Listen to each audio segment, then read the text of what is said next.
সুন্দর লিখে গেছেন, আমরা পড়েছি, ভালো লেগেছে। কিস্সা খতম।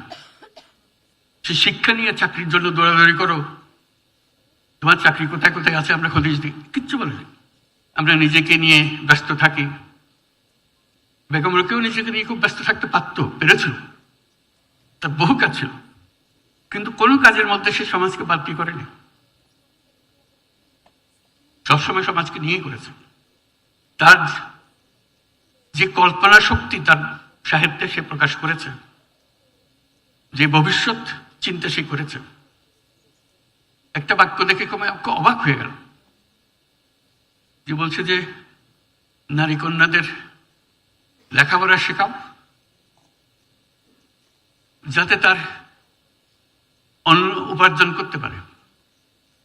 সেই 100 বছর আগের কথা, 150 বছর আগের কথা। অন্ন অর্জন করতে পারে, চাকরির কথা বলেন। আজকে আমরা বলছি উদ্যোক্তা হতে হবে, এই হতে হবে, সে বহুকাল আগে এটা বলে চলে গেছে। সে শিক্ষা নিয়ে চাকরির জন্য দৌড়াদৌড়ি করো, তোমার চাকরি কোথায় কোথায় আছে আমরা খোঁজ দিই, কিচ্ছু বলেনি। সে নিজের অন্ন ব্যবস্থা করে। কাজে সেখান থেকে আমরা শিখতে পারছি না কেন? উৎসব করছি, সব করছি, কিন্তু শিখতে পারছি না। আমাদের দৈনন্দিন পথে রোকেয়ার সঙ্গে থাকুক, তাহলেই সার্থকতা। আজকের যে নারী সমাজ,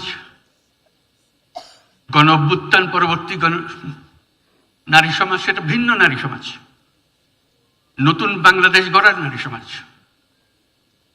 এদের মাধ্যমে এই নতুন বাংলাদেশের যাত্রা শুরু। তারা শুধু নারীদের নয়, সবাইকে উজ্জীবিত করবে। সেই জন্য তাদেরকে উঁচু করে ধরে রাখা আমাদের জন্য এত দরকার। বেগম রোকেয়ার মতো যেন না হয়। সুন্দর লিখে গেছেন, আমরা পড়েছি, ভালো লেগেছে। কিস্সা খতম।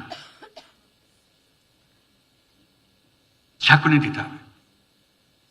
এটা কোথাও এক জায়গা থেকে আসবে না, প্রত্যেক জায়গায় জায়গায়। সেই উত্তেজনা,